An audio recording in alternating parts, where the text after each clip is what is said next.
Reina asks, how many times do we have to physically be with each other, meaning traveling to this country in the Dominican Republic, before we can apply for a K-1 visa? And exactly what does Rapid Visa need for proof that this is real?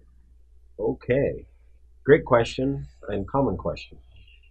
You just have to meet one time. Now, if it's anything above and beyond that, obviously is even better, of course. There are no minimum required visits. Just like to go to the next part of your question, exactly what is needed for proof. There's not even a minimum list. Like there's not a government checklist that we could share with you that says you need exactly this, this, this, and this to prove a legitimate relationship. What they're looking at is the totality of the evidence. Now, having said that, of course, what we have learned in the over 30,000 that we've done, we have learned what things do seem to work every time. And that would be, of course, pictures, obviously. They're a little less important on the spousal visa. The K-1 visa, they're critical. You're going to have a difficult time convincing a consular officer, especially nowadays when we all have a good phone and a good camera in our pocket.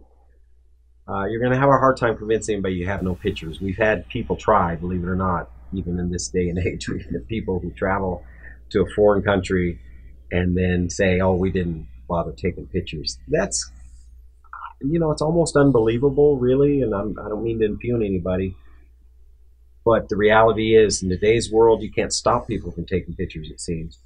And you're going to spend a lot of money and make a foreign trip, and you're not going to take pictures, and nobody there, the family didn't take pictures. So anyway, pictures, you need pictures, number one. And then your means of travel, usually that's airfare, so you want to be hanging on to that. The tickets purchased, the boarding passes that show you were actually on the plane. You've probably got a hotel receipt, and you've probably got receipts from any of the other activities you've done. And then your passport almost always is going to be stamped. That would be an entry stamp, and for most countries, although not the United States, you get an exit stamp. So those two stamps are also very important because that's third-party government evidence that you were in that country, and of course has the date. And the date's important. It has to be not more than 2 years ago since the last time you've seen each other. So if you saw each other 25 months ago, that's not going to work. There's no grace period. You'll have to make another trip again. So these are the things. It's not too bad. You're just basically trying to prove. Honestly, it's more about proving that you have met at this point than it is proving the relationship's real. The part where you're proving the relationship real, it becomes more critical at the embassy interview, not at the initial application. Initial application, you need proof that you've been there. Those would be the things I mentioned. And of course, if you're using us, we're going to give you an extensive list of things you can use, and then you can always ask us. But honestly, with the K-1 visa, if you have those things I mentioned, you're going to be fine. If you found this video useful, it would mean a lot to us if you could hit the like button and comment below to let us know what you think.